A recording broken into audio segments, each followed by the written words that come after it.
IVM. If you're broke, if you need money, if you don't have a wallet, you don't have a financial portfolio, don't bother. There's no hope for you. Or is there? His name is Anupam Gupta. Paisa, Vaisa, but don't ask him for money. I asked, he gave me nothing. New episodes out on the IVM podcast website, app, or wherever you get your podcast from. Kripaya dhyan dijiye. The language used on the podcast may not be fit for consumption. We warn you, tread carefully. But listen, yaar, don't be so conservative. Okay, Cock and Bull, still breezy September morning. Good for me because I like the rain. I'm one of those guys who likes the wet look. No pun intended. However, big controversy going on which we want to talk about. This is my rant as well, because Suresh Raina apparently quit the CSK franchise and came back home. And of course, as usual, as happens in India, everybody says on his own accord, he has some personal issues. I love all that. It's like Nazi Germany. Nobody knows the truth. This is it. This is what we put out. But we dug in the matter a little bit, and what we found out is basically he got upset because he's supposed to get a suite. Now, obviously, the head honcho, the El Supremo, Mr. Srinivasan, MS Dhoni, the living legend, they're given suites. And Suresh Raina as the elder uncle figure of the team, who's also one of the main players. So these were the people who were normally given the biggest rooms. Well, he didn't get a proper suite, or rather he got a suite which was not as big as MS Dhoni's and Mr. Srinivasan's. His suite didn't have a balcony, 2 windows were missing, the AC temperature was higher. There were a few issues like that. He got irritated and walked off. Now this looks petty and trivial, but I'm taking Suresh Raina's side here on a serious note.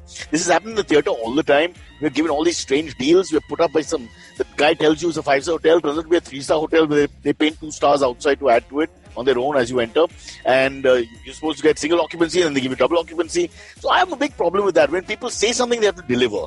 So even though it sounds a little minute and petty and not very serious, because it's still a fabulous room in a fabulous 5-star in the middle of a fabulous resort, I still think if he was promised something, it should have been delivered. So Suresh, I'm on your side.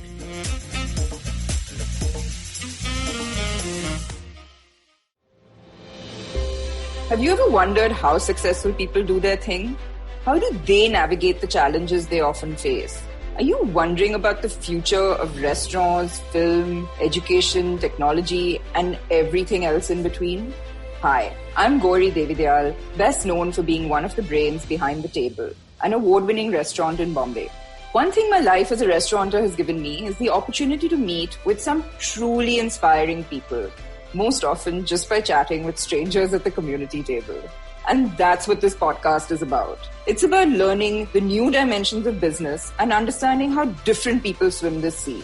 It's an opportunity for me to pick their brains and ask them all the questions on my mind, whether it's about learning from their past experiences or talking about future trends. Through their journeys, stories, and insights, I hope you too, like me, will come away inspired and energized. So come, join me every Wednesday with your favorite drink, because this round is on me. It's called Cock and Bull. We have Shreyas Manohar, who is some distant relation of the great Manohar. Is also with us. Doshi, no relation to left-arm spinner Dilip Doshi. And we have Silvery, whose very name means we have to figure out whether he's descended from metal or human beings. And I'm seriously telling you. I think when you deliver whatever, it sounds very pretentious or almost, ridiculous sometimes, almost like a real parody when people realize that you're not given a 5-star, you're given a 4-star. Some people can't take that seriously. But my point is the letter of the law. Once you say something, it should be delivered. Give a little more context over here. No? I mean, like you were ranting it. That he started feeling a little bad, apparently, that he's not been getting the A-grade treatment he's used to. So they have a caste system, as they have all over the world, and the superstars are treated in a certain way. But isn't Suresh Raina a top superstar? He is. But he felt that his room was not as good as MSD's and Srinivasan and a couple of other big guns that run that place. CSK. His room as in like his hotel room? He didn't have a balcony. Apparently, that's what it said. Only 3 or 4 of them have a suite. They all had balconies. So let's say they had A-grade suites and he had a B-grade suite. Okay, that's it. Okay. He was unhappy that it wasn't on par. It's relative. In the words of Einstein, the greatest cricketer that ever lived, it's all very relative. It's just a 3-4% difference. So you and I may say, what the hell, yaar? 5-star hotel hai, resort hai, suite hai, double occupancy hai, all that crap. So I mean, if you're looking at hierarchy, and again, I don't know all the people who got the suite, but I mean, like Suresh Raina, I think he's a star, but he's a lesser star than Dhoni is. right? I mean, like, he is a lesser star than Dhoni is. Dhoni's the captain. See, and Amit, you have embraced the caste system from the beginning. There's us and them. Life is not equal. Everything is unfair. I like your thinking. But this is what they promised him. Well, they promised him a suite. They gave him a suite. I doubt they promised. Nobody promised. I will give you the best room of everybody. It's a convention. It's honored in a contractual way, which is not contractual. So, Cyrus, if you're going for a event, and let's say you're going with Nikhil Chinnappa, right? In your contract, you will say that. Friend. Okay. So in your contract, it will say that you and Nikhil, each of you will have contracts. It will say that you get a 5-star suite, right? Nikhil gets a 5-star suite. It will not say that Cyrus will get a better room than Nikhil, right? That will not be in the contract. Or Nikhil will get a better room than Cyrus. Arey Baba, it's happened many times with us. I remember Sophie walking out of, was it Surya International in Delhi, one of these smaller 5-stars. Because the 5-stars themselves have complexes. There's the A-grade 5-star, there's the B-grade 5-star, there's the C-grade 5-star. Of course. So, amongst many celebrities, there's like, oh God, I can't take this. This isn't a real 5-star. Oh yeah, no, I've heard this. I've got friends who are like, you're going to stay at a Marriott. Yeah. Are you kidding me? You know what I'm talking about. But see, the issue again for me is not right or wrong. Not about, you can look from outside and say, you ridiculously spoiled motherfucker. You Jew.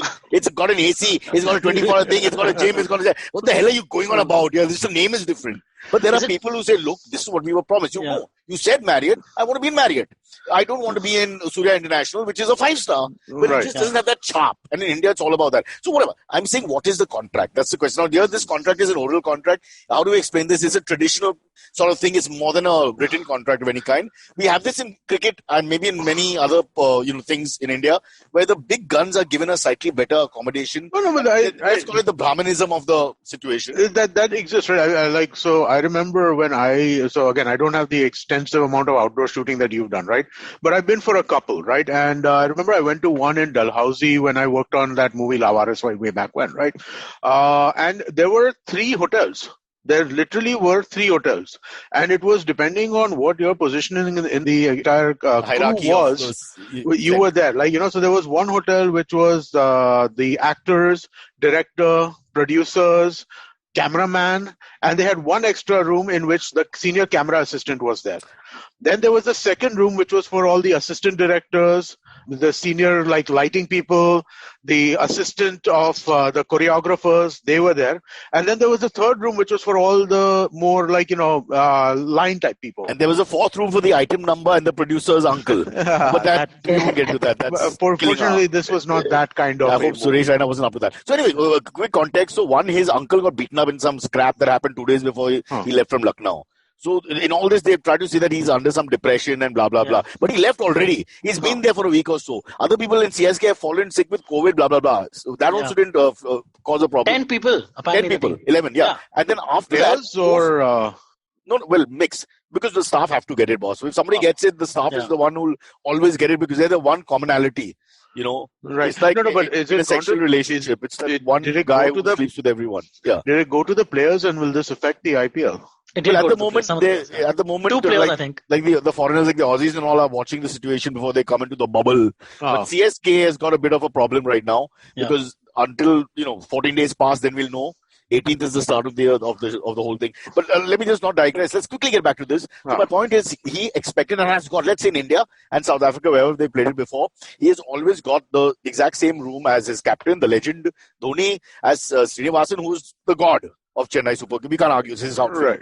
Okay, fair enough. But I'm saying suddenly he felt like a lesser light. I know it sounds spoiled and all, but I don't think he's completely wrong because it's not the same room that the big guns got, which he always got on par with them.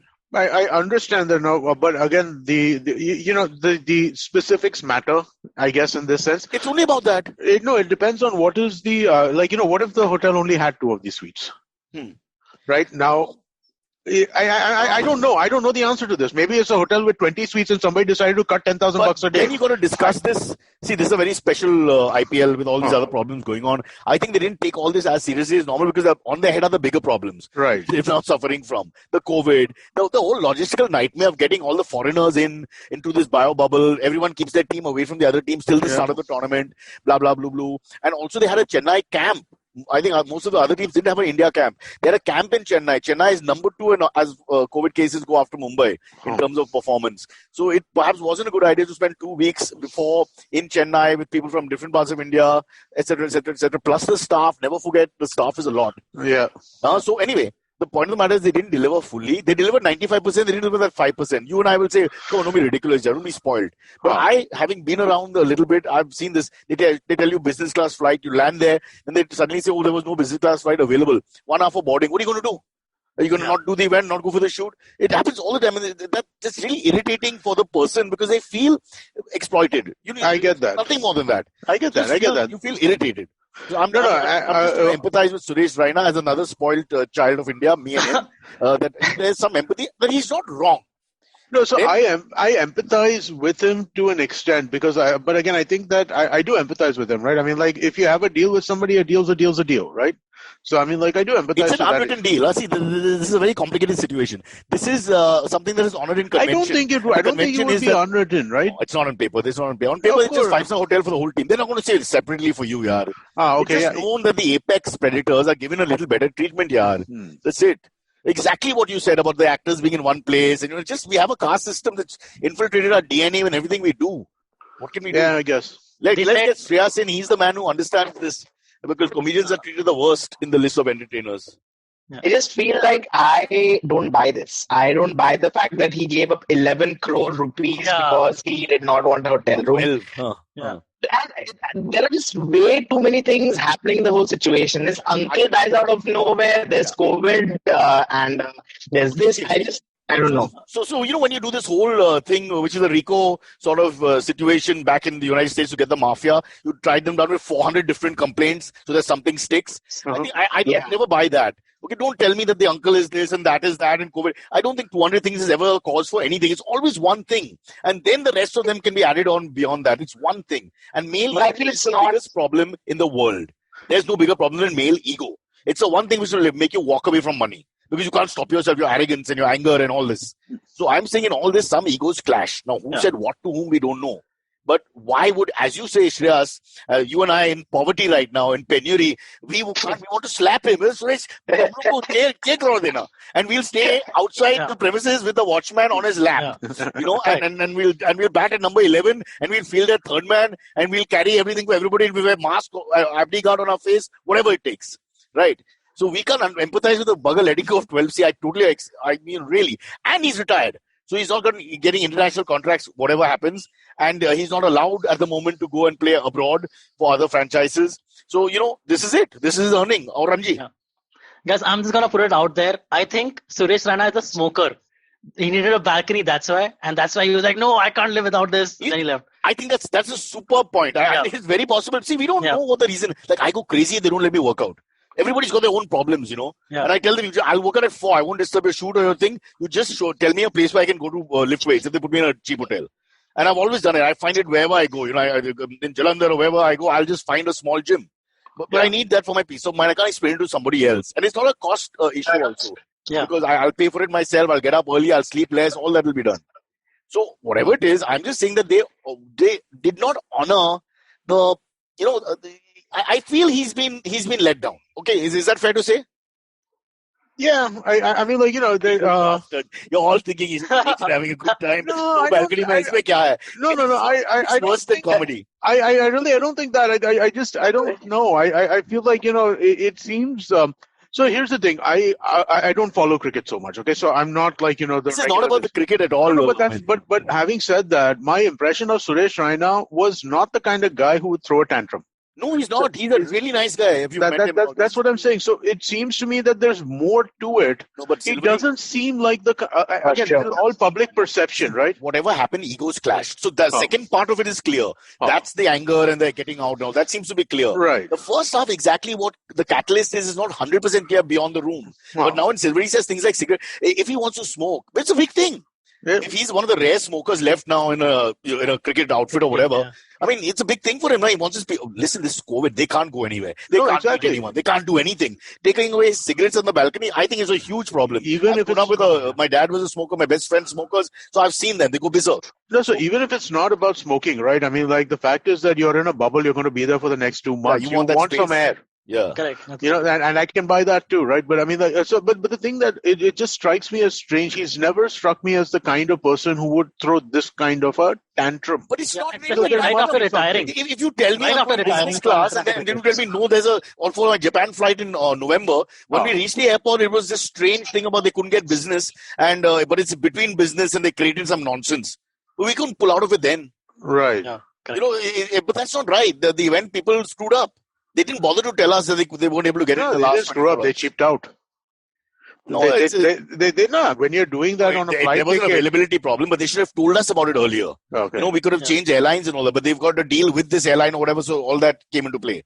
But my point is that then you feel cheated. But again, if I tell a pal of mine, I had to go, economy instead of business, but you're going to Tokyo, stay in a 5-star hotel for free, everything paid for. They're like, what's wrong with you? You're not like an idiot. Is it really that bad that? But once they tell you, you just get upset. I can't. Dude, when it comes to international flights and business versus economy, I'm totally on your side. It's a different thing only. I mean, like, honestly, it's just a different thing. No, I'm just kidding. See, I wouldn't pay for it.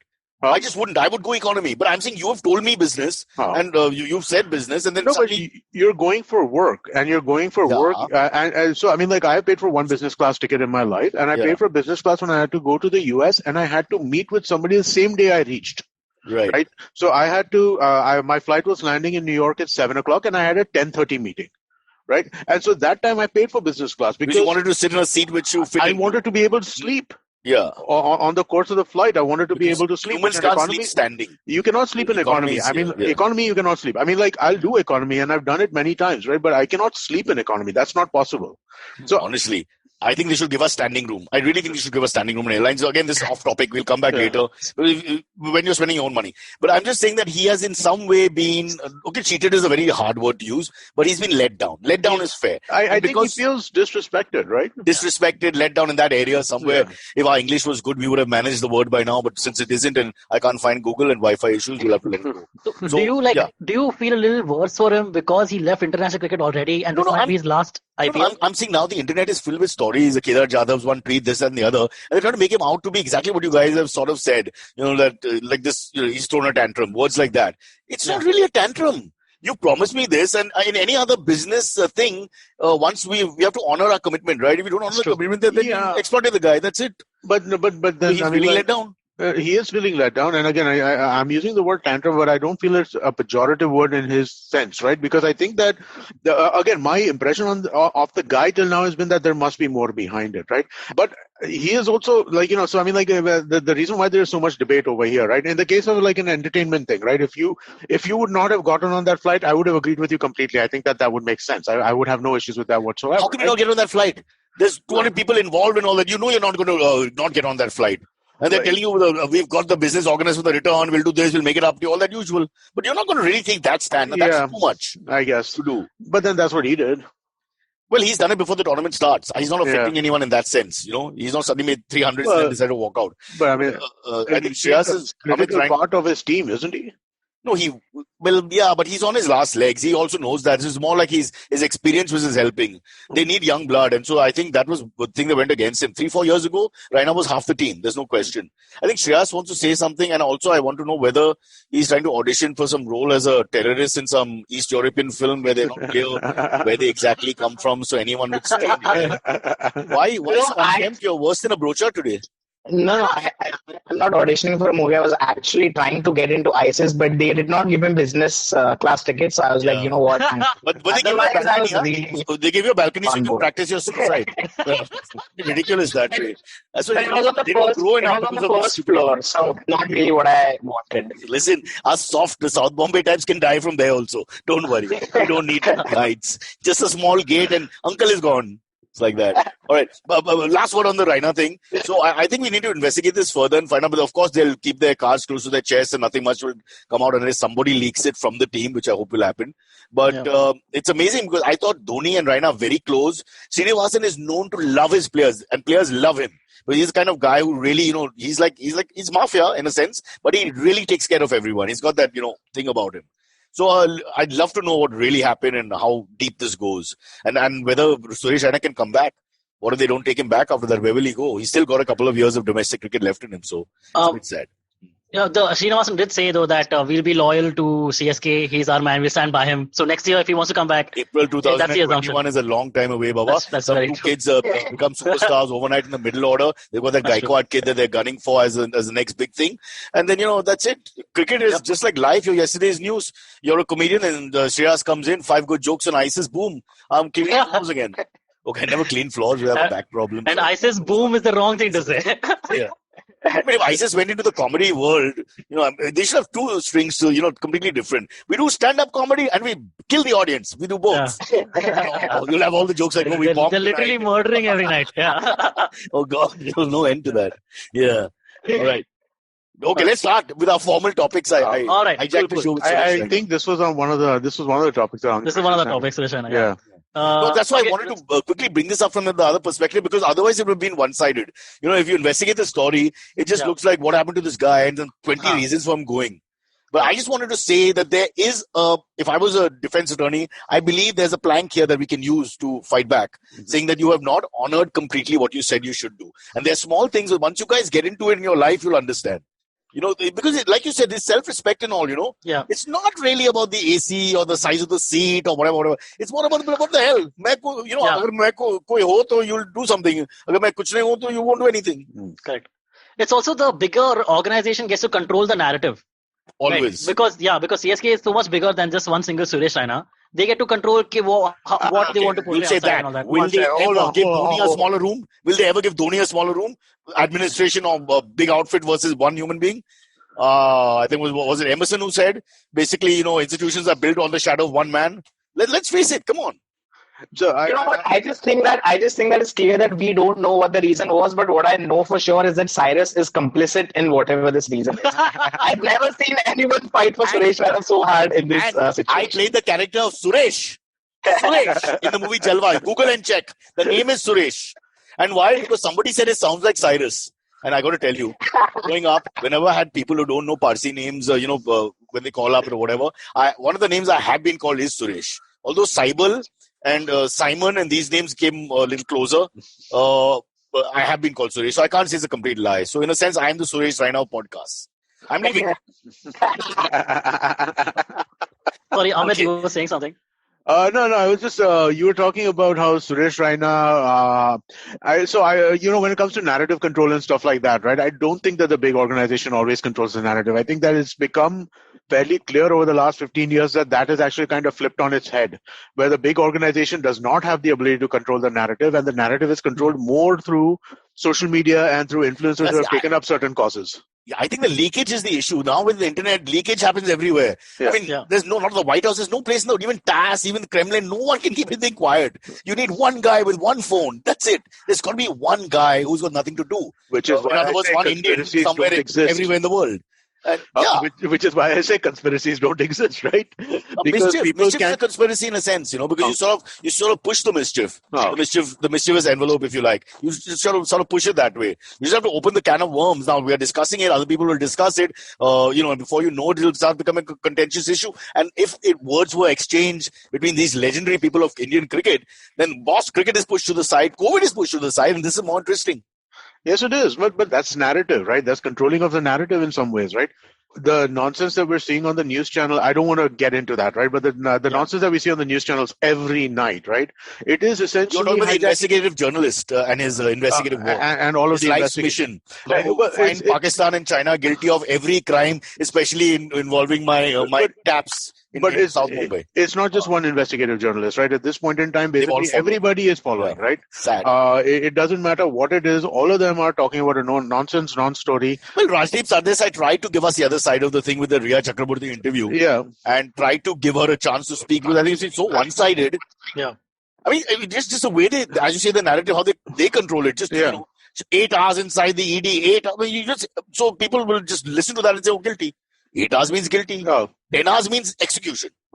I don't know. So I was, yesterday I was watching something for a few minutes. Again, I don't watch this stuff, but I walk past it every so often, right? Yeah. And there was a thing going on about, and it was just like, why does she keep going to the Santa Cruz police station? As if going to the Santa Cruz police station is an indication of guilt, as opposed to an indication of the fact that the channels are harassing her day and night. Yeah, she's trying to file a complaint against these people who are the only criminals at the moment in this whole matter, because they won't give her a moment's space. It's ridiculous. Did I mention that I worked with her on MTV? No, I checked everything. It was her. Yeah, in her first year, and they put us together.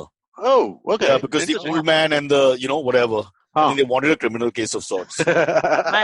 She was so sweet and nice, and that was when it all started about, oh, it's so nice to be with you. You're the greatest. You're the best. You're the nicest. When people have no respect for you, they start saying things like that. But now I'm used to it. And I remember I did the same thing with Javed Jaffrey and all when I was younger. Javed, this is a great honor. And he was saying, fuck off, don't talk like that. It's the worst thing anyone can tell anyone who's older in the same line. Great honor, my foot. Absolutely. So young man, we've called you here to chat. Yeah, you're not talking. You're lying down with the fan on. Yeah, I know. You're right. You're right. So what are your views on the great investigative? Sorry, Silvery. Let him have a word in. We woke him up. This is not comedy hours. Okay, we came up for our 10:30 show. I just think it's a waste of time. I just think everyone needs a distraction, and they have found this distraction. People can't decide which show to watch on Netflix, so they are just like, let's just watch something that is playing on every news channel. But do you think it's agenda driven with more people involved just to distract the public from COVID, as some people say, or as Amit says, there's no conspiracy theory? That's just coincidental. I think coincidences.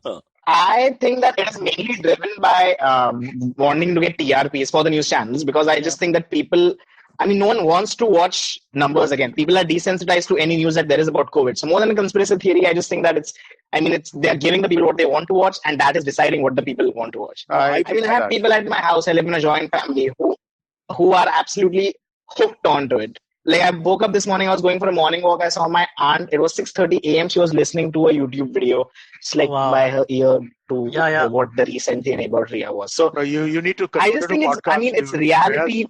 Shreyas, make her listen to podcasts. Convert her, man. If right. Listening to YouTube, she should listen to podcasts, man. We need to up it to a murder story. Amit, we need to kill somebody and then blame someone. We need to figure that out. Or at least find a dead body and just say it was, even if it's 40 years old since it died, that, there was murdered by somebody we know. I think we should do that. We should find But the genesis of this problem, have you all understood? It all happened because after COVID and all the COVID news, then they started playing these celebrity bites. Yeah. Okay, the celebrity bites have killed all our minds. Some joker coming and saying, wear a mask, safety first. There was truth after truth coming and telling you this. Some with a guitar tunelessly singing, some morons, with poem, and some people holding hands and doing kumbaya for no reason. All this crap that happened destroyed the minds of people, and then Arnab Goswami decided this is the way to go. I need celebrity, I need scandal, and I take everybody away from here. He put it all together. Yeah. So I blame in a sense that opening salvo that happened, where we suddenly figured out what else is there to see. Man, I will say my girlfriend's mother back in Indonesia is obsessed with this. Okay, obsessed with this case. So I have never bonded with her more, just because I know the updates of it because I'm in India and I'm getting just updates. Just to be clear, you like the girlfriend. Yeah, I like the girlfriend, not the mother. But it's bonding as a parent is also important. Back in the day, one of our role models, Marlon Brando, all right, made out with the mother and the daughter, the famous Stella Adler from Actors Studio back in the day in New York. So I'm just telling you that some of the great celebrities of our time have done all these weird things. Well, okay, whatever, to each their own. I just want to clarify. I'm being compared to Marlon Brando as great. That's what I'm saying. Who knows? Tomorrow, Silvery will be one of the great names of the world, on the global stage. And I'll be the guy who said, I told him stay with the daughter. Okay. Also, I started Silvery. If Silvery.com is worth crores of rupees one day, I'll feel like an absolute CSU team. I get nothing, bro. That's not fair. Not fair at all. All right. Sorry. Okay. Have we killed 2 topics now without even coming to the first one? Cool, we did. Our usual style. Cool. We don't have foreplay. We don't have sex. We just do foreplay. Welcome to Sex in the 50s. That's it. Yeah. We men make up for all the foreplay we didn't do first 30 years in the next 30. We used to get flowers and then wave them at the camera every time we make one of these jokes. That's so okay. Yeah, okay. Okay, moving on to the first topic, the first actual proper topic. Elon Musk and Neuralink. Did you guys check this out? I saw your thing, but I didn't get a chance to check it out. It just sounds really cool. So why don't I pretend like I know, but pass it over to the younger comedian. So if you guys not Talpade. So is it like a real Neuralink? I mean, he actually got computer interface with brain? Exactly that. So this is something that he has been talking about for a while. The last time he was on Joe Rogan's podcast, the number 2 podcast after this number 1 podcast. The last time he was on Joe Rogan podcast, he talked about it, but he couldn't. One joke about the mother-in-law and he would hold it against me. No, I'm saying we are better, man. Fuck Joe Rogan.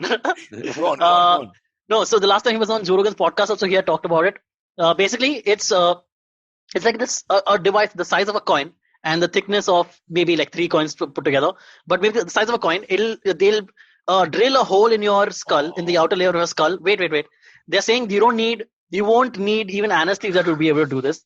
They'll drill a hole in your skull and connect this device to your brain, to the neurons in your brain which send impulses to the most of your body. But this is my understanding. Apparently what they say is that most neurological conditions involve just electrical impulse, the absence of electrical impulses.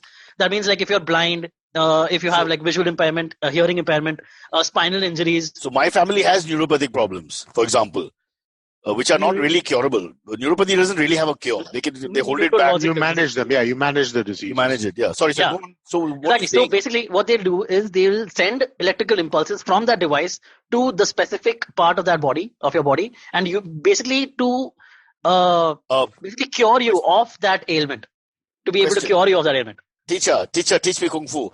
If my problem is in my penis, do I have to go via the head or can I go straight there? Good question, but I think a lot of go straight from the brain because the brain is what sends the electrical impulses to your... Everybody says my brain has no involvement with my penis. Maybe I'm just different. So I was reading up about this, and according to a couple of credible sources, so MIT also published their review of this, MIT Technological Review, and they said that the engineering part of this is absolutely undoubtedly impressive, but the neuroscience of it is not. I mean, it's noble and it's well-intentioned, but what does it mean? Does it work or not? For the layman, I can see that. So at the event, sorry, please continue. It doesn't work.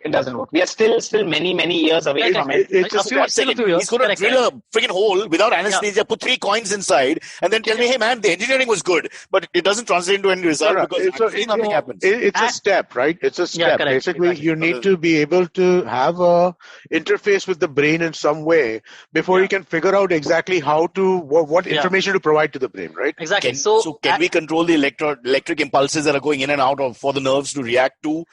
You can, but you don't know what the result will be because that part still needs to be mapped out, right? An impulse can be sent via the device, but what the effect of the impulse is, and to ensure that there are no side effects, further testing is needed. Yeah. What the hell? It's a step. It's the first step. They haven't tested on humans. No, so at the event, at the event that Elon Musk was doing for the Neuralink, they had 3 pigs. One who basically all of them, they have been tested with this device. One of them had it in their skull. One of them had it removed to be able to show that even after you remove it, your functioning is still fine. And there's no you can't tell the difference between someone who has the chip in their brain and someone who doesn't. So now what could you control with the pig because you can't talk to the pig to... So right now they were mapping. So apparently they had mapped it to its snout. So every time the snout touched something, it would show like the readings in their on their database. Also, he said that this is recording just the impulses are working. It doesn't record how to manipulate the impulses. So I think we're far away. We're a long way away from that. Yeah. Maybe he wants to collect lots of coins. Yeah, he's a coin collector. So everywhere he goes, Musk, give me your head. So one thing that he mentioned was that you can replay your memories. Yeah, exactly. If this works out. So right now, in your short term, do that. What do you mean by replay? Because I have short-term memory. Short-term, right? Yeah. Yeah, so the pills and all that, I have that. You'll be able to. They said you'll be able to basically record your memories and upload them. And at some point, if you want to replay your memories, you could do that. Yeah, bro, also, you can basically.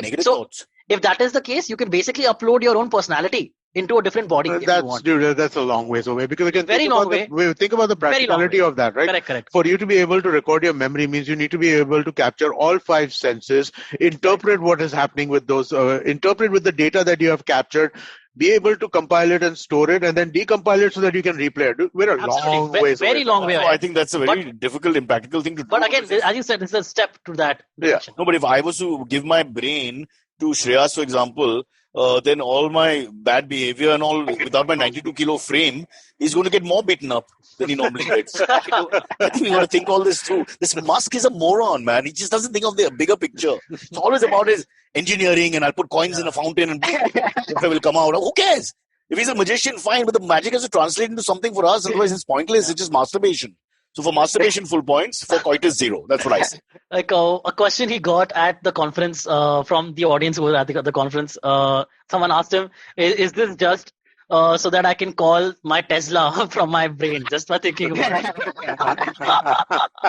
Finally, a response from Tesla. Yeah, good point. Good point. I think should we take a quick break here? And yeah, I think so. I think it's time to do that. All right, live from Nagpur, it's Cock and Bull with Shreyas Manohar. I want to thank Intel for supporting our show. Do you remember when last year we spoke about how the Intel vPro platform is built for business? Well, I'm glad to say we've kicked things up a notch. That's right, Intel is back with a new and improved version of the platform.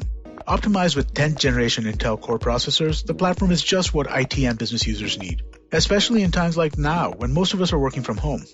The new Intel vPro platform lets you do more of what you want and less of what you don't.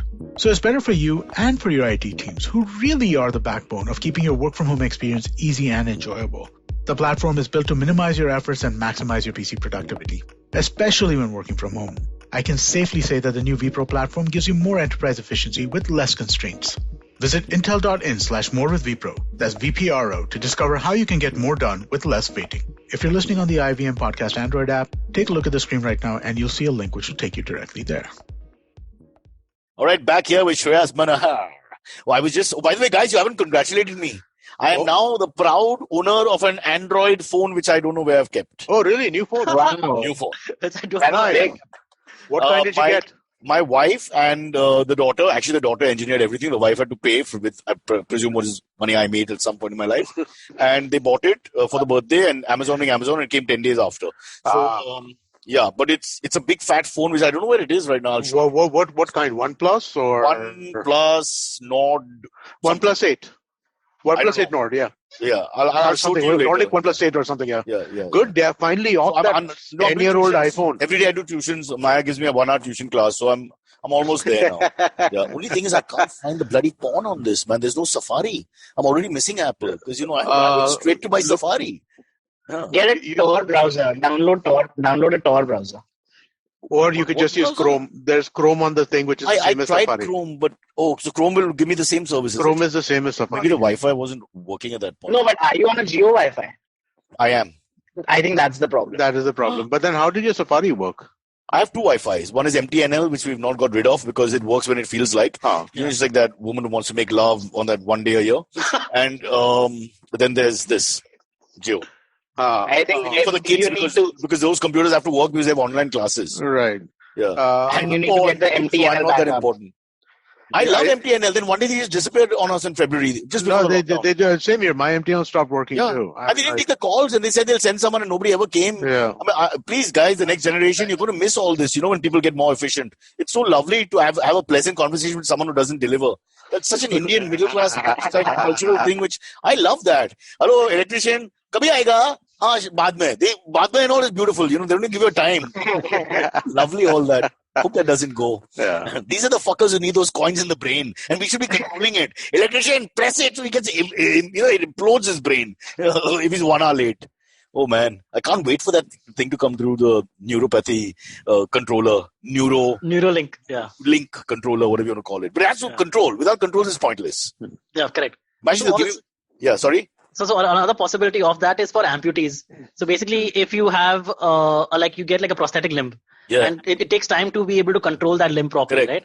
So this will help with that because this will just. So when you have that feeling to move forward in your leg, it actually translates into getting the steel thing to move forward as well. Exactly. The impulse of the nerve will go to it. Yeah. Oh, I'm most excited about the games. Seriously, honestly, I mean, dude, this is a gaming rig, right? I mean, this is. Oh, the games! I was thinking NBA. I was thinking about LeBron suddenly has these 3 coins, and somebody pressed the wrong button, and he starts hitting the ball on his head. Right. So you'll VR. You'll be playing like real VR, which will be like no glasses, no gloves, no nothing, right? But will you feel it? Huh? Yeah, it'll go straight into your brain. So I mean, so there's science fiction around this stuff, right? In terms of how this is the Matrix, essentially. Matrix, you get jacked into the Matrix, right? Correct. Yeah. Life imitating art again. I like it. I mean, it's science fiction theory, which has been there for like many, many, many years. But the thing is just that only, right? That I mean, like that you're basically getting jacked into your brain directly. That's the Matrix. So imagine the Matrix as a game. I would love that. Okay, let's go from the future sci-fi to the past. You see, in this huge hacienda somewhere in Nagpur, there is a 500-foot ceiling which I can see behind him, and a huge fan. And it looks like one of those old, guest houses from the old days. With their big ceilings and wooden paneling and all that. So, Shreyas, give us a guided tour, no? What's it like? Is it a big mansion? I think it is a mansion that was built 10 years ago, but it's made to look like a mansion that was built 150 years ago. But nice. The architecture is one thing about architecture, the older the better. Yeah. Yeah. Do you have your own room? So, I mean, that's why, there's... Yeah, I do have my own room, but my father is experiencing some symptoms, so it is very possible that my room might be converted into an isolation room. We'll know today. We'll get tested today. So, how is Nagpur doing otherwise generally? It was a comedy show till this moment. It's pretty bad in Nagpur. There are Mumbai is doing better than Nagpur right now. There are close to 1,000 cases every day. Yeah. And now the thing is, it's getting to people who I personally know, who I'm connected to. Like for a long time, it was like, a friend of a friend of a friend, or a relative of a relative. But now it's like, but are close to me. Shreyas, are you still going to the red light district area and all that? Yeah. I'm absolutely going there. That's where I get my sanitizer from. And more importantly, the economy. I mean, that's the real reason. Yeah, I think that's the least I can do to contribute to such testing time. So I'm definitely. I know an uncle in Malba, true story, Parsi, who gave money to a taxi driver to take one round. He said, "मैंने बैठेगा गाड़ी में क्योंकि Covid का chance होगा, but तुम इधर round मार के आना, तेरे को पैसा कमाने का चांस आएगा." But I thought, the philosophy is the only Parsi can do this was very good. And also, he wanted him to take the round, so he doesn't get it's not charity. It's not charity. You give him $25, whatever the minimal thing is, one round and come back. I think and the guy did it, and the Parsi gentleman stood there. Don't you think that's great? That's actually kind of cool. It is kind of cool, right? It's a lovely story. I hope this story makes this crappy show worthwhile for anyone listening up to now, who's got coins in there, experimenting with some old relative. Bet jao, auntie, bet jao, and they're putting coins in, drilling a hole because she's got Alzheimer's and Parkinson's and everything and can't feel what you're saying. Yeah. Cyrus, I saw that video of you, the one with Fresha Bones. Oh, what video? The one about Parsis. The Parsi history and all that. Yeah. That was very good. I did not know that Parsis were dog riots, no? Riot. Dog riots are true. Amazing. We've not discussed dog riots. No, the first riots, guys, ever in the history of Mumbai were between whom? Police officers, British police officers, and of course Indian police under them, and Parsis who went on a rampage because one moron superintendent wanted to kill stray dogs. British guy. He gave an edict to kill all the stray dogs, put it down, and then the Parsis went on a rampage, picked up anything they could, and they came to blows and fought over it. Yeah. When was this? This is 1800s. 1830 something, if I remember correctly. The second, Parsis versus Muslims. So you Hindus are right. You should have thrown us all out at the right time. You had your chance, and you fucked it up. But very fast. Yeah. Imagine, dogs, Parsis, Cyrus, Muslims, I also came across. What will you do? Cyrus, I also came across a video that, I saw a video where you were in the thumbnail, but I have a Jio connection as well, so I couldn't play it. It wasn't playing, but hopefully. That's what he wanted to say. One day I'll go. I now have to Google thumbnail because my daughter is not there to help me through this entire sentence, and I don't have the coins in my hand to press a button and get the truth out. Yeah. So I have spent the last 2 weeks of thanks to the Hello Friends debacle, which has gone viral. I'm the only person available. I think I'm so desperate for publicity that I'm the one who, when they call, I call back immediately, and I've been taking everyone's calls and chatting. I think I've disarmed a few of them because they were hoping to get us. How can you be angry about something which is really crappy? I mean, it's crappy. That's all there is to it. But they tried their best. I try to explain to them as a failed comedian, all the heckling that you faced all your life from school and college and home and everywhere, plus as in a profession like that in India, it's like water off a duck's back. But apparently some of the others refused to give any interviews on this fabulous show, which happened in 1999. There's a statute of limitations, Amit. They can't go after you after 20 years. It's 21. I would agree with that. I don't know what happened. It was so sad. All I can remember are the drinking stories, the kebabs on the set. I was really struggling to remember anything about that damn show. Maybe I think because nostalgia, this is the nostalgia element, right? People have been going back to old TV shows and making them go viral again. Like you saw the Rasode Mein video thing. Rasode Mein Kaun Tha? Yeah. That was a show that ended. That's about a show that ended, and that has been. Oh, really? That's not a show that's ongoing right now? I thought it ended like I think like 3-4 years back. Okay, all right. Someone just found that video on some, I don't know. It's also a very clever piece of whatever editing and all that. So it's also that. It's not just the recall. In our case, it's more the recall. What were these MTV VJs doing, morons, and this stupid show? How could they? And also remember, all these guys have watched the English Friends. Right. So that's the problem. If there was no bloody English Friends, just another crappy Indian television show which came and went. But now you've got that with great writing and great acting and everything else. No, but I think also it's the fact that it's you guys, right? You guys who are let down the public. No. I mean, like, if it wasn't you, Nikhil, Maria, if it wasn't like, y'all who are known to be more. But he wanted 6 westernized MTV people. That's what I'm saying. And he only got 3 in the end because the 3 of us were slightly easier to, bribe. The other 3 were obviously whoever was asked decided, hey, we know the future. 21 years later, it'll come to bite me on my ass. No, but I think that it is that, right? That, I mean, like, the reason why they're looking for that reaction is because they expect you, by you, I mean you, Nikhil, Maria, etc., to be embarrassed by it, right?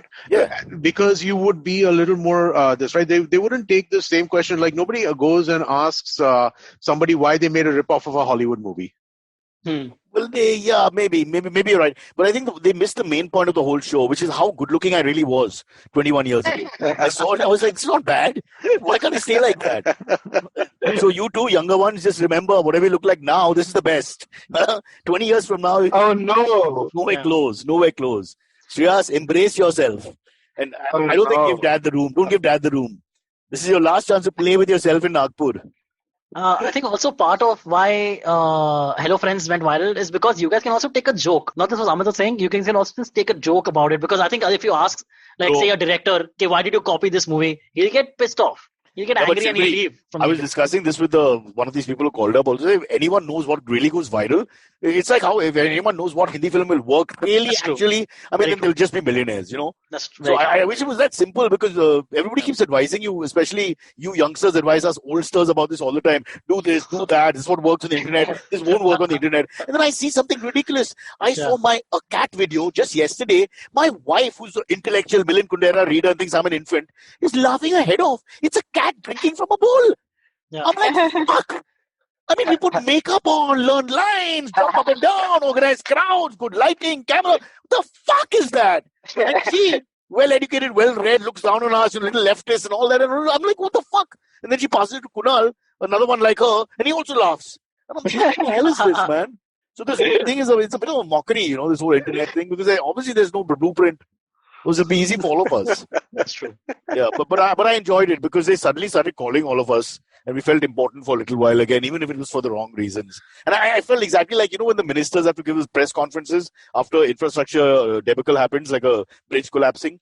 That guy, the poor bugger, 6 months into the job, that has never been under that bridge because he was born in Nagpur and just moved to Bombay 2 days ago. He's stuck here and now he has to defend that bridge which was built in 73 by engineers or organized by the Congress or somebody before them or whatever. And he's stuck with that. And he has to just say, we will try to save the situation. We will get plans in place. We will make sure it doesn't happen. What do you say? So the same thing with us 21 years later. I can't even remember what to say. I can't remember the show. I can't remember the links. I can't remember anything. Few details here and there. But these guys researched. They asked me questions which were very, very it's like a cricket match, ball 7 when the ball went outside the off stump. How were you able to move your bat in time? Whatever. I have no idea. Well, that's because people think that people do that, right? People, I mean, it's something that I've faced a little bit more so than I think that, you much more so than I. People will ask you about specifics for Bakra, I'm sure, all the time. Do you remember this prank? Do you remember this prank? Do you remember this prank? Right? Because they just the Bakra, the number one thing they ask me, Amit, sorry to sidetrack, is how many times have you got hit? I don't know why that makes people happy. Obviously, that's just every time they ask me something. Kitna baar maar khaya? Maar khaya na? Kya hua? Aapko maar khaya? Every time they ask the same question. So how many times have you got what's the answer? Actually, about 4 or 5. But I make up more now. I just make up stories. I'm just... Seriously, 4 or 5 times somebody got pissed enough to like Jangir Art Gallery, the guy went for my neck and he cut me and it's on camera properly with his finger, which had a strong nail. And his surname was Rajput, I remember. I think I made some Rajput joke also just before he went mad. Yeah. So that setup was really mean on our part because he was a struggling artist. They're all very talented, sitting outside and one percentage less than Suza or Hussein, but with no money or fame. Right. Nearly there, but not there. And then we get a girl to come with a fake channel and talk to about this artist, give him some publicity, say he's so talented, and she's asking all the relevant arty questions. And I keep coming in the middle and interrupting, say, "Hi, mummy. मैं आएगा TV पे," stupid things like that. And a lot of tamiz in his bearing and very dignified, and he says nicely, "Beta, please, आप बाद में बात करो, मुझे interview चालू है, मुझे बात करने दो," and very softly and nicely, in words to that effect, a very tamizi way. And then finally he just went berserk. So by the fifth or sixth time, I actually asked him something. "आप राजपूत हैं?" Honestly, in his ear. And he caught my neck. And by the time the boys came out and all that, he was holding my neck. I mean, we don't fight back. We just try to restrain them. You can't fight back. You can't fight, but you're playing with fire. Right? When you're trying to get that kind of emotion out of people, you're playing with fire. Now you're telling me 2020, 99, 2000, hello friends, obviously we weren't thinking about anything. We walked on the streets in police uniforms. We took no permission from anyone. We attacked perfect strangers. I mean, later on I thought about a guy out when we did that last dead body thing in the car, and the guy ran out of the car. Like I keep telling people when I used to read books and the novelist would say he turned pale with fear or whatever. You actually, when you see that happen next to you, you actually see the blood going out of a person, from close up. And you can see that person turn like a ghost, like a sheep. And he just ran. And then he did everything wrong. He ran out of my moving car. I couldn't stop it. I slowed down with Siddhivinayak, normal traffic. Right. And he tumbled. He tumbled a couple of times on his side, like a side roll. He got up. I was okay. I managed to stop. I'm shouting, "Roko, gag, TV, whatever crap." From the back, 4 sumos from different sides are stopping and more men are coming out. This guy turns around and sees different men. 15, 20 of my guys all coming out. He thought now not only a dead body came alive, but a mafia is involved or something. Guys from all over, they don't even look alike. They're yuppie types, they're rich kids, they're poor guys. They're all different looking, north, south, east. All types are there. So he thought he was in the middle of some kind of gang war now. He ran and I never saw him. And I remember thinking in the night that what if he had a heart attack or something, Yeah. He had no idea. The guy he had reached that panic, the real panic, where the person is not thinking. He's like an animal who's gone berserk by the predator chasing them. He just went. We never thought it through. Thank God we got away with all that because there's no way we should have been allowed. It's just, I'm telling you. Did it ever happen that people recognized you while you were trying to prank them? Many times, especially upmarket people once the show got popular. Exactly. So that was one of the problems and criticism we got. It's such like you're sort of westernized guys from our class of society targeting non-westernized guys. But we did it only for success, the success rate. Because if I went after Amit, he'd say, fuck off. So, 5 Gardens used to shoot one of the nice areas. All the Betty Parsis would recognize. They would come. But they're very sweet. When you tell them, they would move away and all that. But then they would stand somewhere in the background and try and watch. So that would be a problem. In Bandra, all the Catholics would recognize. These are all the people. Black people watch television, watch MTV.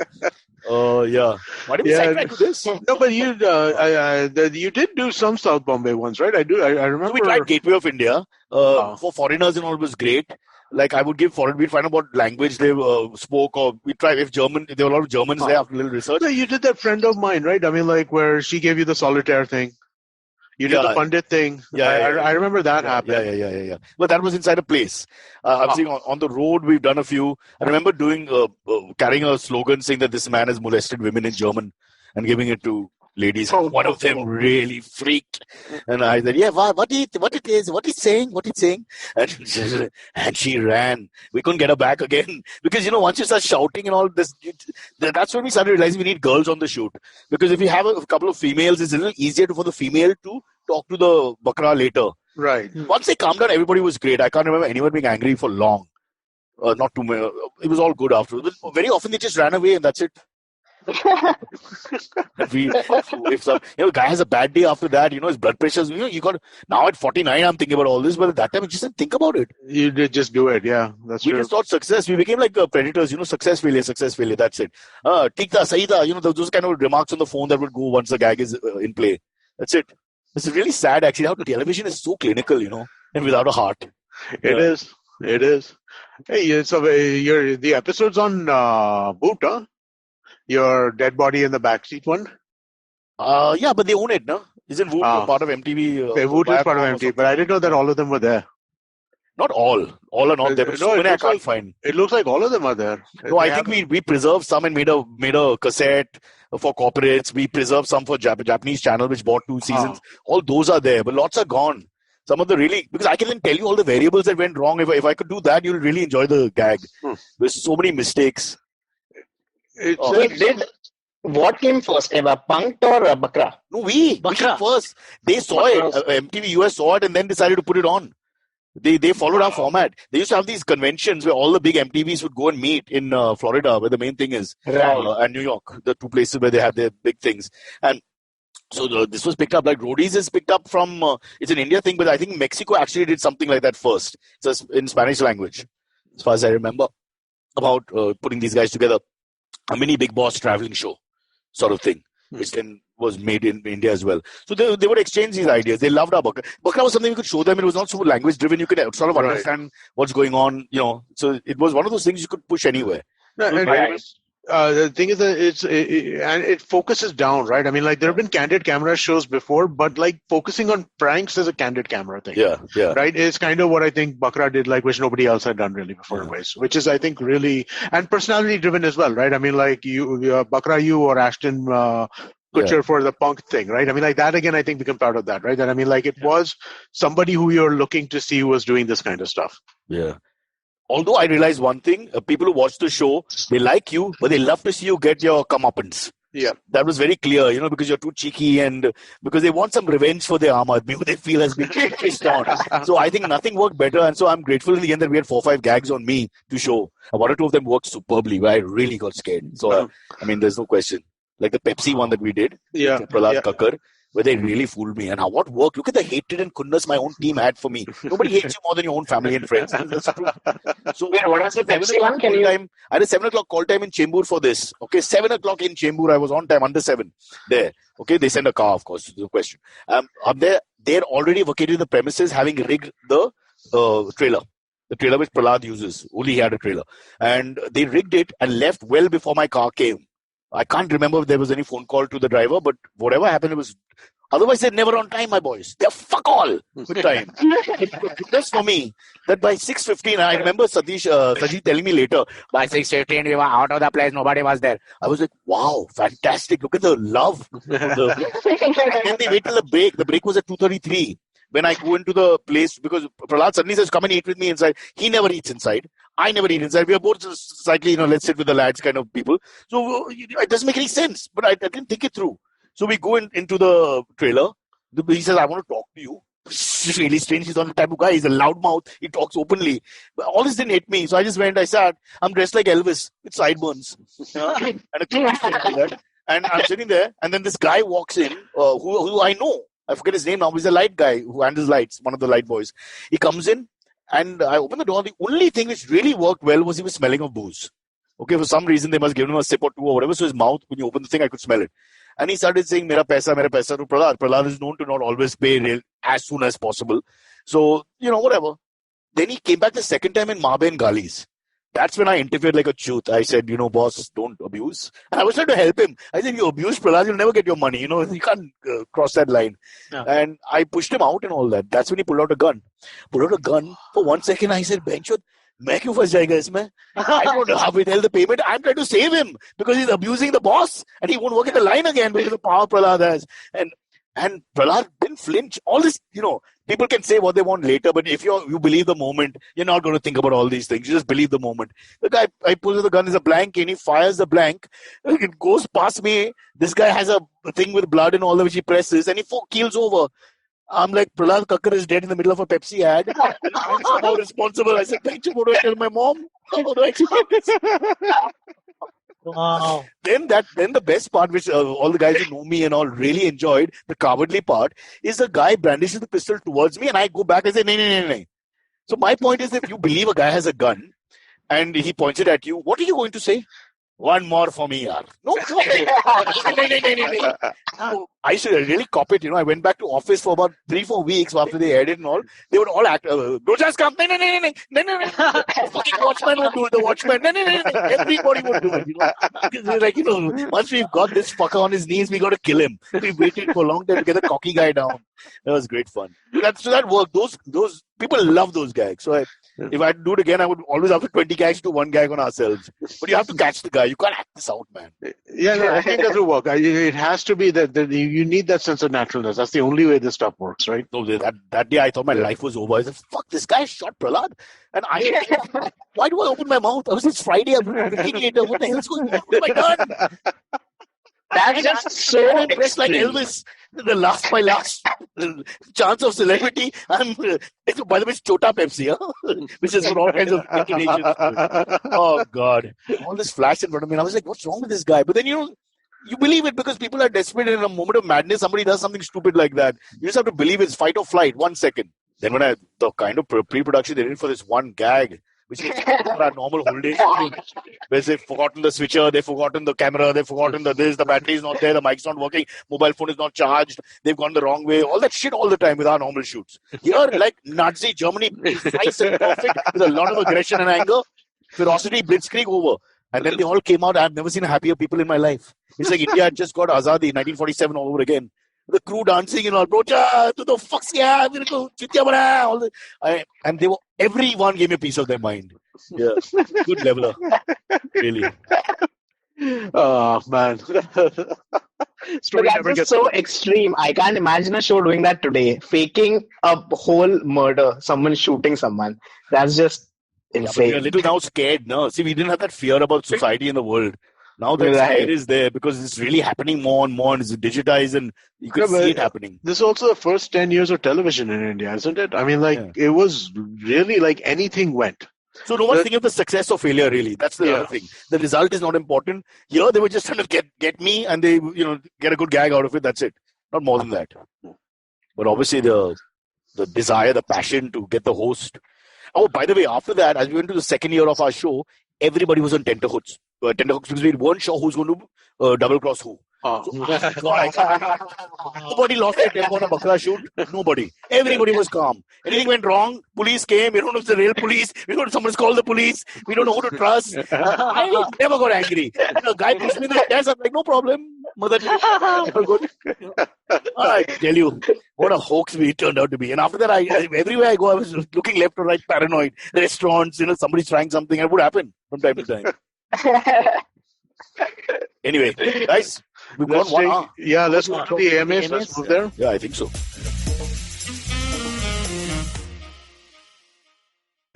Hey everybody, welcome to another awesome week on the IVM Podcast Network. If you're not following us on social media, please do. We're IVM Podcast on Twitter, Facebook, and Instagram. It's been a really fun week this week, as it is almost every week, but this week was particularly fun. Parmesh Shahani was on Cyrus Says, great conversation over there. We had a crossover event. Vineet Kanabar, host of the Storytellers and Storytellers podcast, came on Uncle Please Sit. Really interesting conversation about the future of digital content. Besides that, it was the 50th episode this week of Agla Station Adulthood. Congratulations to Ritasha and Ayushi. But yeah, they're 50 episodes down. They had Rekha Jha as the guest on that show. On Advertising is Dead, Varun had the founders of Foxy Moron, Suvir Bajaj and Pratik Gupta on. Another really, really interesting conversation. So full of interesting conversations this week. But with that, let's get you back to your show. Follow me at Instagram and Twitter on Bored Brocha. I'm so bored, I need your help. I need your love. I need your touch. Okay, just follow me. Okay, the first one comes in from Vipul Deshmukh, and you won't believe this, it's about MTV Bakra. Oh, God. Hi, Cyrus and team. My question is for Cyrus. I still remember the Butcher Shop Wala Bakra episode.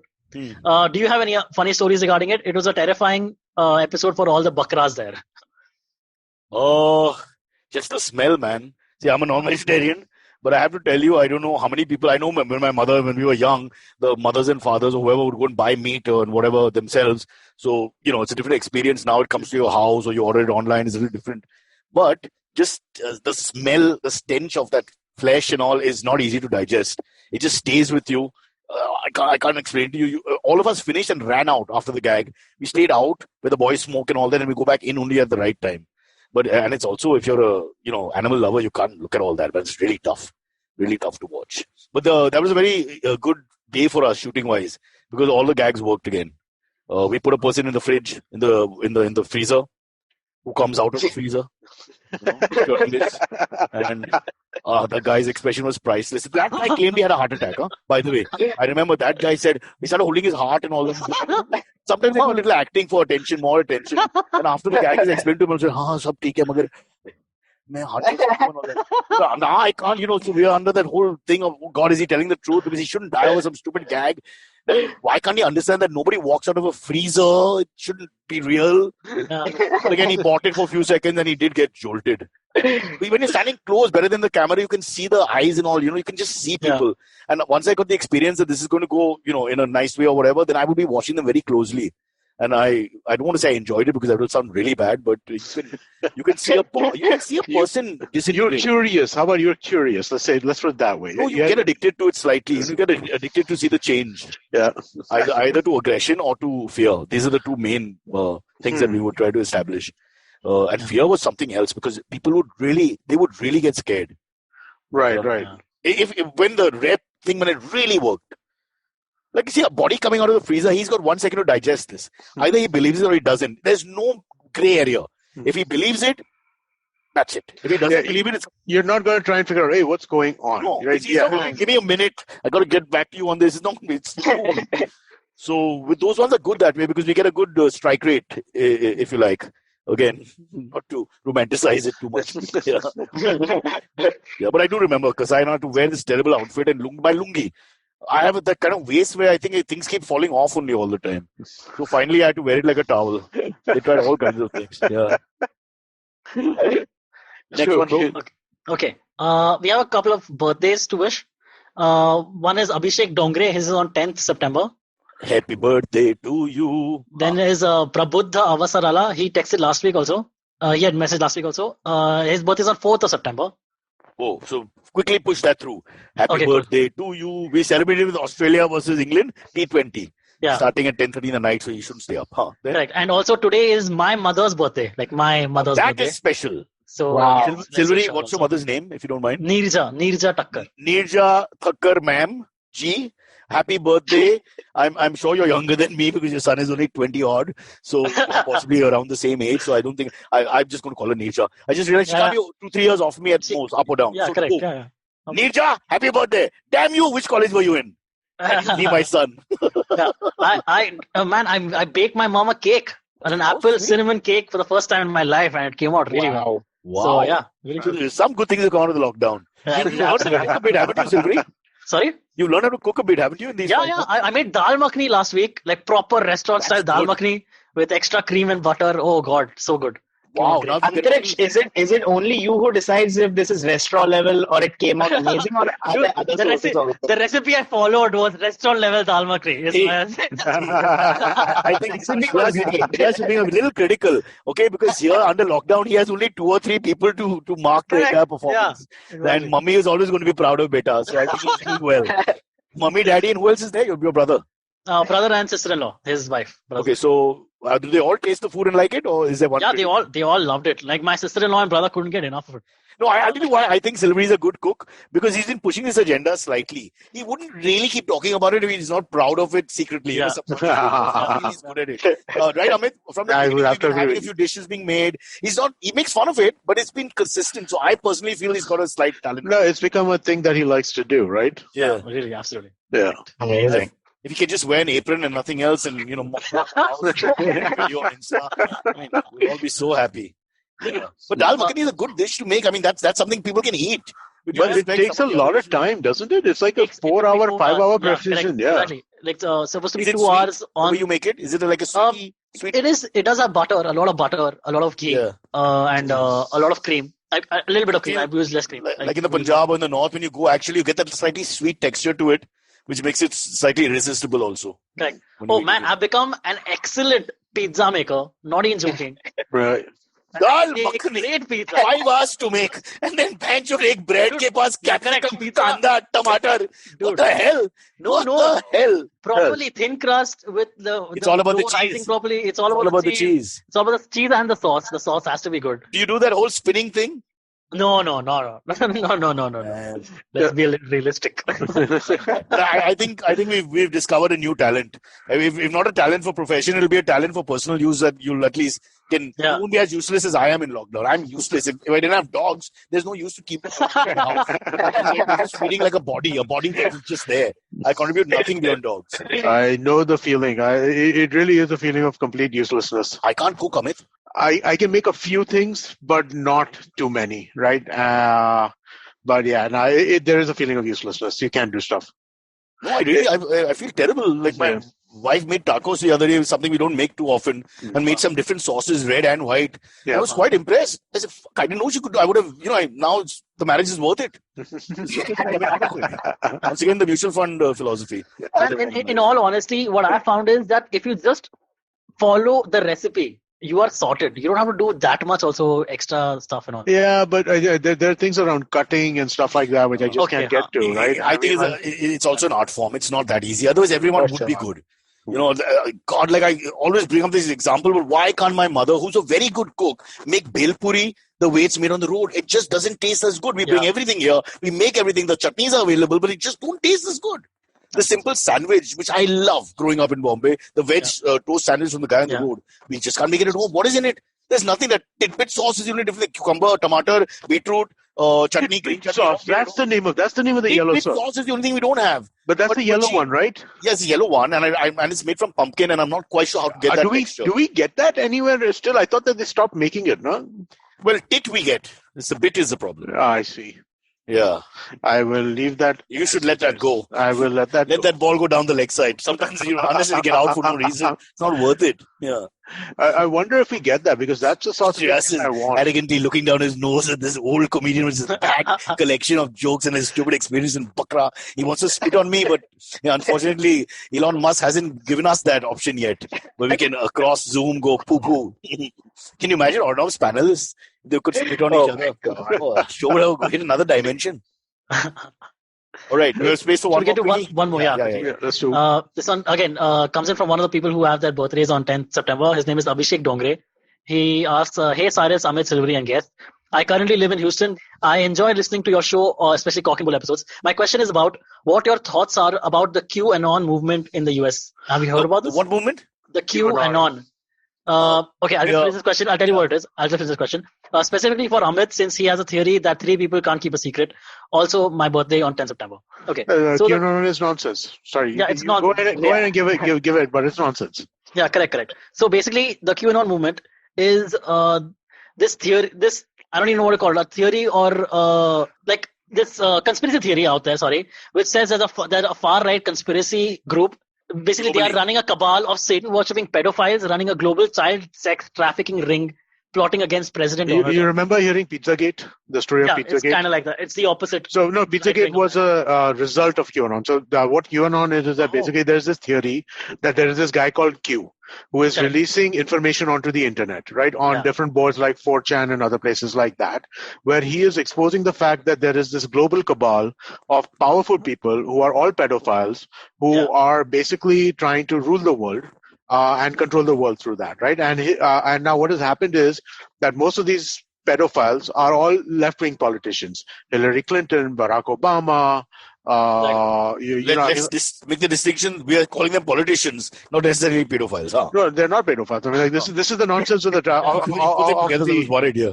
This is the nonsense of the conspiracy theory, right? And so what it is that basically there are people who say that Q is real. Right. Yeah. And there are like Senate candidates and like congressional candidates from the Republican Party, which believe Q is real right now at this point in time. And it's just such ridiculous nonsense.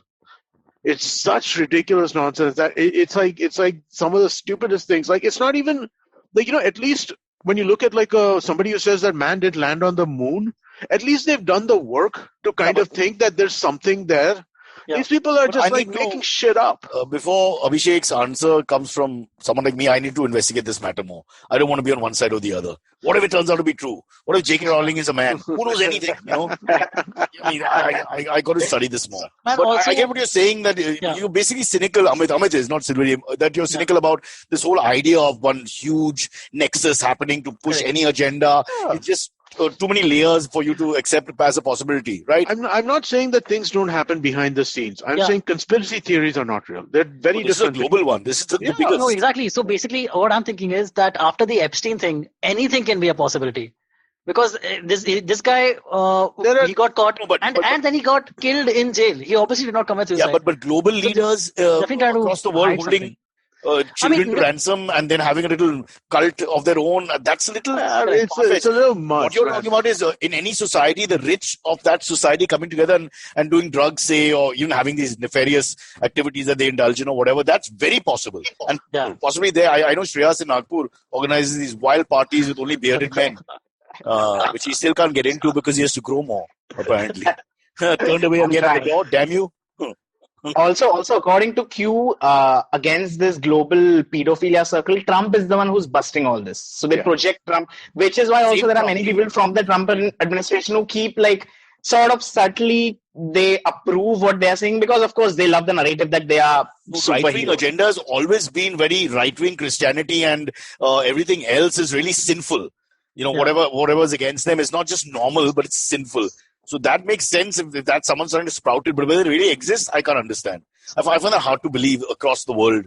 That, there's pedophiles everywhere. There's no doubt. There's every type everywhere. But I don't think there's a nexus. I think that could be really... It's insane, right? It's insane on the face of it. Yeah. Talking about another quick conspiracy theory, do you guys think the P-tape exists? The Trump P-tape? The Golden Shower one? I have no idea. Right from way back. No, because it's been making the rounds again because they are expecting just before the election happens, it'll actually come out. They were expecting that last time before the election happened that it would just come out, right? These sexual misdemeanors, I might call it, because some people like all this stuff. I don't want to judge it if it's consensual. But exactly, so it's not even a crime in that sense then. It's not. So how will this, in America, it's not going to make or break the election. What will, for me, is the Black Lives Matter movement. Definitely COVID. Between these two issues, more than anything else. I think more than COVID, the Black Lives Matters, right? Because with just COVID, Trump was clearly getting lost. He's also saying all the wrong things. He's not he's not savvy enough politician. This arrogance is coming in the way that might cost him the election. But I think the challenge with Black Lives Matter and that entire protest movement, right, is that there's been enough violence happening at those protests that it does kind of lead to Democrats are abdicating. I'll just say one thing quickly. They're saying that the minority is black, Hispanic, even Asian to some extent, did not vote enough in the last election, or it didn't turn up. Now, even though those numbers aren't mind-boggling, if they are to turn up en masse, it's going to make a difference. It makes a difference because all swing states have big urban populations. If the minority voting go up, then at that point... And they vote collectively, and at this point it looks collectively against Republican Party of America. Well, to an extent, but now the fact that there are real riots happening right now, right? I mean, that is not just protesting. See, this is the fear that is the fear, exactly. Like that kid who got arrested the other day. There's so many of these white warriors now who've risen and said, we're going to stop all this anarchy because it's anarchy against society, and they're looking at it from a higher ground perspective in spite of what's happening to black people, which is happening on a weekly basis like a soap opera. So I don't know, but I still think it will cost him the election. This is my gut feeling. I read a really interesting, it was a slogan which I thought was really interesting, right? It was in reaction to this only. You're willing to believe the worst of the protesters, but not willing to believe the worst of the cops.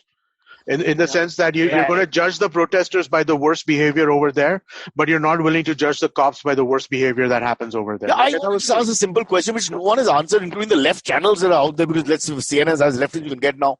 They shot him 7 times in the car with the kids. Right. I mean, it just doesn't. I mean, isn't it a police manual? There was a little more than that which happened, right? So there's an earlier video where he was on the ground, where they had put him on the ground. So he resisted. He resisted. He went to the car, and the fear was, which I don't think is justifiable. You cannot kill somebody for this, but the fear was he was pulling a gun. Vikas Pandey was the same situation where they engineered obviously his killing. It looks like, and he ran out of the car. But I think Vikas Pandey was a little more staged. That's what I'm saying. It sounds in that realm. No. Okay. I don't think this is staged to that extent. But at the same time, it's an absolutely undefensible. Is it Osama bin Laden? There are 7 shots. Yeah. So why it's undefensible. Why do they get so brutal and so ultra aggressive? They can control the situation. I'll explain to you. When a 5-year-old kid is fighting with another 6-year-old kid and you want to stop them, you can just hold them back, right? Or you can just push them a little bit, or maybe one slap or something. Yeah. You catch the kid and just beat the crap out of him and knee him, and then I would like to do that because I hate kids, but I'm saying generally isn't the right thing to do.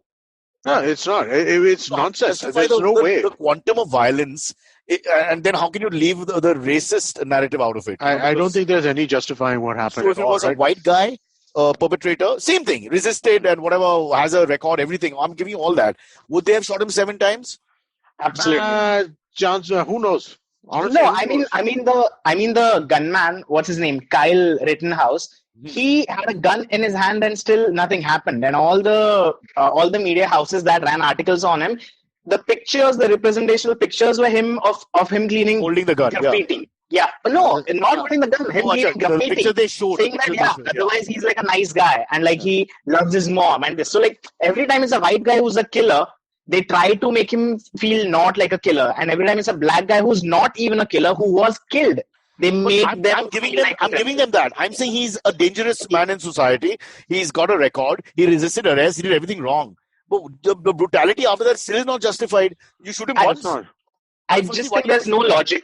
There's no way to make sense of it. It's just, incomprehensible violence.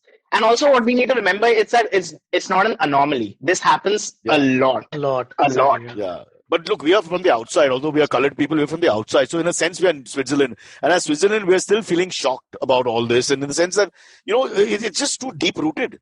But so the prejudice towards obviously there is a lot of black crime. They've got that going for them, So, but the white policeman's reaction to that is like, I don't know. It's indefensible, but again, there is some data around this, right, as well, that kind of helps. The thing is that, that black people are targeted disproportionately compared to their population, but not disproportionately compared to the amount of crime that exists in those communities. I've heard that before. So basically the challenge, so what happens is that the number of interactions that black people have with police are much higher than the number of interactions. That story goes deeper because the conviction rate is much higher, and there are many reasons for that. Sociological reasons, fact that they can't afford good attorneys, fact that the prejudice is there, even the judicial system. No, but when you control for economic levels at that point, right? At that point, when you start controlling for economic levels, then the conviction rates start matching up. They're still higher on the black side, but it's not as disproportionate as it looks otherwise. So if you look at poor black people versus poor white people, you'll see similar rates compared to rich black people versus rich white people. Okay, so let's end on a But you will see bigger black numbers than white numbers just literally across. Look at it from the penalizing the penalty issue. Why can't we teach all across the world police officers kung fu? So they only use kung fu. And they only carry a nunchaku. Worst case scenario, they take out the nunchaku. If you're well trained and I shoot you, the nunchaku will deflect the bullet. So I'll give you the answer to that. I believe in what you're saying. I agree that you're right. That I think that police should not be armed to the degree that they are. But then the answer to that is that if you take away criminals from law-abiding people, the only people with guns will be the criminals. I like criminals. I think that's enough for today. Smooth criminals is what we like. Shreyas, I don't believe that. No, I should say that, by the way, that I don't believe that statement to be true. But that is the argument that would be given as a counter to taking away guns. Okay, we need longer time to have a racial divide discussion from our pretty balanced position here in South Mumbai and Nagpur, looking down at Arkansas and Mississippi and Alabama and all these places. All right, because we are perfect. Nothing like that happens. Nothing wrong. Nothing happens in India ever. Our police are the best. Shreyas is gone. No, you mentioned police and he shut up. Bro, what the hell are you doing? Stealing Wi-Fi? Okay, guys, I think we have to wrap it here. I got dog duty again. Cool. See you soon. Thanks, Shreyas. Bye. Bye, everyone. Bye. Bye. Okay, catch us on any of the podcasting apps, please. We beg you, we need you. Send us your questions on Twitter on Cyrus Says In, or you can email us, even if you're not female, on whatcyrussays@gmail.com.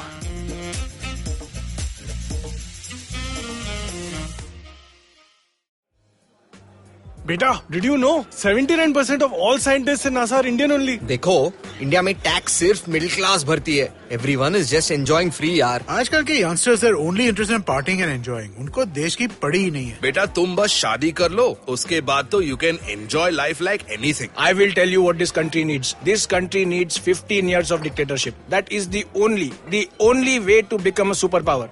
See the Chinese, how much they've progressed. सुनो, तुमने ये WhatsApp forward देखा? So what's common between all of these statements? They're all absolutely rubbish. Fake WhatsApp forwards that spread like wildfire. And statements that defy any logic. We are here to debunk them all. Way of family WhatsApp groups, worst nightmare. Where what happens when you read a book. Basically, we're just a bunch of guys who want to cut through the bullshit of everyone saying this, how it won't be true. So that the next time someone confidently squeezes out some WhatsApp or Twitter BS, you can look them dead in the eye and go, Uncle, please sit. So join me, Joel. And me, Tushar. Every Mondays for a fresh new episode of Uncle, Please Sit.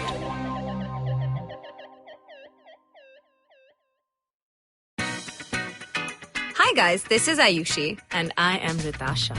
And welcome to Agla Station Adulthood. It's a fun podcast we've got going on and we'd love for you to tune in and enjoy with us. Join us as we stop at various stations and discuss different topics that seem to be bothering us and hopefully Dating, you as well. relationships, beauty, just being an adult, lots of different things. We don't have a great grip on it, but we've done okay so far. Catch Agla Station Adulthood every Thursday on the IVM app, the IVM website, or wherever else you get your podcasts.